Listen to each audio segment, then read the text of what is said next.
अगर ये वीडियो तुम्हें मिल गई है तो समझ लो ये वीडियो तुम्हें खुद ढूंढ रही थी। हाँ, तुमने इसे नहीं खोजा, ब्रह्मांड ने इसे तुम्हारे रास्ते पर भेजा है, क्योंकि तुम्हारे अंदर कुछ है जो जागने वाला है, जो समझने वाला है, जो बदलने वाला है। हर इंसान के जीवन में एक पल आता है जब ब्रह्मांड सीधा उससे बात करता है। ये वही पल है, ये वही संदेश है। शायद तुम थके हो, शायद टूट चुके हो, या शायद तुम्हें लग रहा है कि सब खत्म हो गया है।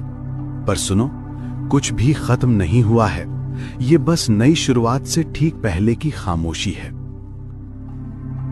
ब्रह्मांड चाहता है कि तुम अब उठो, अपने पुराने डर, पुराने दर्द को पीछे छोड़ो और अपने असली रास्ते पर चलो। जो भी तुम्हारे दिल में है वो पहले ही ऊर्जा बनकर आसमान में गूंज चुका है। अब बस तुम्हें यकीन रखना है।